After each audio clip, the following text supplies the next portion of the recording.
ഈ വീഡിയോ മൂന്നാറിലെ silver tip എന്ന ഹോട്ടലിലെ പ്രത്യേകതയെക്കുറിച്ചാണ് ഞാനിവിടെ പറയുന്നത്. ഇത് സിനിമയെ അടിസ്ഥാനമാക്കി നിർമ്മിച്ച ഒരു ഹോട്ടലാണ്. ഇതിൽ മുഴുവൻ ഡിസൈൻ ചെയ്തിരിക്കുന്ന സിനിമയുടെ പശ്ചാത്തലമാണ്. ഇതിൻ്റെ മുൻവശത്ത് ഒരു സിനിമയുടെ ക്യാമറ സ്ഥാപിച്ചിട്ടുണ്ട്. വർഷങ്ങൾക്ക് മുമ്പ് ചെന്നൈ എക്സ്പ്രസ് എന്ന സിനിമയുടെ ഷൂട്ടിങ്ങിനായി ഷാരൂഖ് ഖാനും ദീപിക പദുക്കോണും താമസിച്ചത് ഈ ഹോട്ടലിലാണ്. അവരുടെ കോസ്റ്റ്യൂം പൂർണ്ണമായും അവരുടെ ആഭരണങ്ങൾ സഹിതം ഇവിടെ പ്രദർശിപ്പിച്ചിട്ടുണ്ട്. ഓരോ മുറിയും ഓരോ സിനിമയുടെ തീമാണ് ഇവിടെ ഡിസൈൻ ചെയ്തിരിക്കുന്നത്. ഇതിൻ്റെ പശ്ചാത്തലത്തിൽ അവരുടെ ഫോട്ടോകളും നമുക്ക് കാണാൻ സാധിക്കും. ഈ മുറിയിൽ ഉപയോഗിച്ചിരിക്കുന്ന ദീപിക പദുക്കോണിൻ്റെ ആഭരണങ്ങളും വസ്ത്രങ്ങളും ഒക്കെയാണ്. ഷാരൂഖ് ഖാൻ്റെ ഫോട്ടോയാണിത്.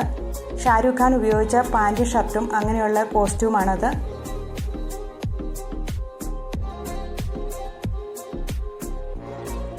അന്ന് ആ സിനിമയിൽ ഉപയോഗിച്ച ബാറ്റുകളും ഒക്കെയാണ് ഇതിനകത്ത് കാണാൻ സാധിക്കുന്നത്.